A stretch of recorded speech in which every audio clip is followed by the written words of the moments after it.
Em nome do Pai, do Filho e do Espírito Santo. Amém. Proclamação do Evangelho de Jesus Cristo segundo João. Naquele tempo os discípulos disseram a Jesus: Eis agora falas claramente e não usas mais figuras. Agora sabemos que conheces tudo e que não precisas que alguém te interrogue. Por isto cremos que viestes da parte de Deus. Jesus respondeu: Credes agora? Eis que vem a hora, e já chegou, em que vos dispersareis, cada um para o seu lado, e me deixareis só. Mas eu não estou só, o Pai está comigo. Disse-vos estas coisas para que tenhais paz em mim. No mundo tereis tribulações, mas tende coragem, eu venci o mundo. Palavra da salvação. No final do Evangelho, Jesus diz: No mundo tereis tribulações, mas tende coragem, eu venci o mundo. Essas palavras de Jesus nos mostram a batalha que nós precisamos ter contra o mundo. O mundo representa as ideologias, muitas vezes as desordens dos vícios, aquilo que é a busca dos prazeres da carne, os prazeres da ganância, dos bens materiais ou do poder, dos status. Por isso que nós precisamos ter esse cuidado com o mundo, porque nós estamos no mundo, mas não somos do mundo. Jesus, ele veio a esse mundo para que nós possamos aprender dele a forma de viver bem, para que assim nós possamos ser livres e não ser escravizados pelas desordens do mundo. O mundo, ele vem justamente para isso, para nos aprisionar com suas desordens. Por isso que, se nós olharmos bem o Evangelho de hoje, nós vemos que Jesus Cristo, ele traz alguns elementos que nos ajudam a entender aquilo que são os efeitos da obra mundana na nossa vida. Veja, se a gente pegar o texto sagrado, nós vamos ver que ali esses discípulos, eles vão relatar que agora Jesus fala claramente, não fala por meio de figuras.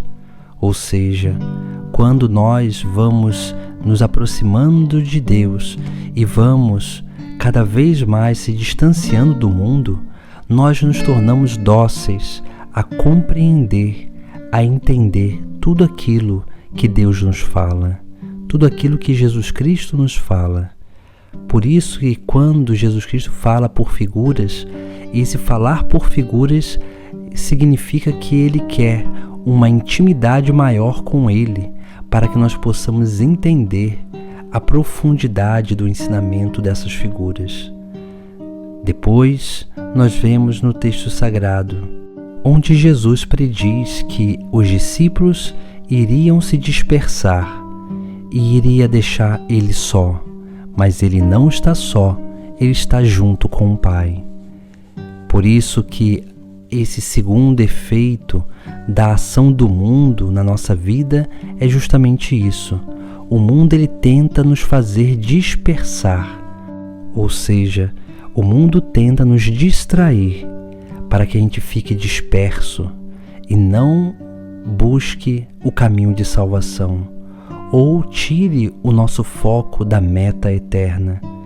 Porque quando a gente tira o foco da meta eterna, nós começamos a vagar pelo mundo buscando coisas que nós não vamos encontrar, porque só encontraremos no verdadeiro caminho, que é o Cristo. Depois, nós vemos também uma outra coisa que Jesus Cristo também nos fala, porque Ele vai dizer que no mundo nós teremos tribulações. E essas tribulações, elas acontecem porque uma vez que nós vivemos o Evangelho, quando nós estamos no mundo, o mundo, ele quer fazer com que a gente pare de viver o Evangelho, de viver a vida de Cristo. O mundo, ele quer que nós vivamos uma vida mais ou menos.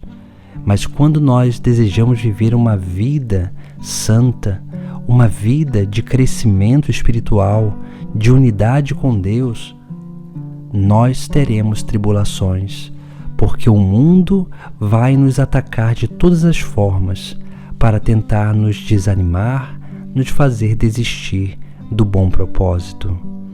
Por isso, Jesus também ele vai dizer uma coisa importante, que é aquilo que é a virtude que combate o mundo. Jesus ele diz: tende coragem, eu venci o mundo.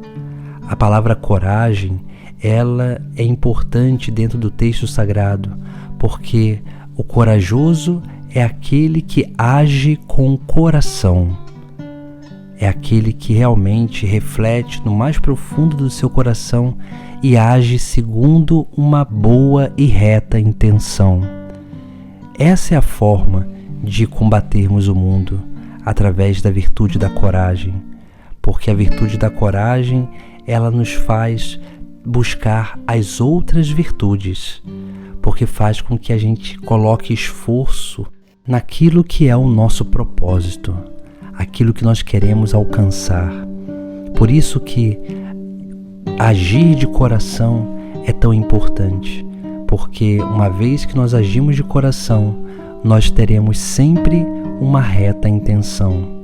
E é essa reta intenção que vence o mundo, que vence aquele que é esse inimigo da salvação, que vai tentando nos distrair, nos seduzir no caminho, que vai nos oferecendo coisas, facilidades, que muitas vezes nós nos sentimos tentados em abraçar aquilo que nos oferecem.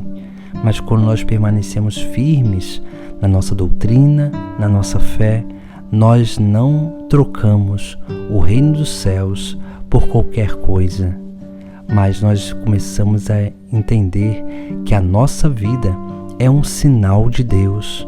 A nossa vida é sim aquilo que é o sinal escatológico para o mundo, para que possam reconhecer a Cristo, porque nós não somos do mundo, estamos peregrinando sobre este mundo, mas precisamos ter sempre esse cuidado para que o mundo não nos distraia, não nos seduza e faça perder a graça divina que habita dentro de nós. Por isso, precisamos ter coragem, agir de coração, para que verdadeiramente essa intenção verdadeira e santa do nosso coração possa guiar, possa motivar o nosso anseio para buscarmos sempre aquilo que é sim a obra de santidade, a união com Cristo.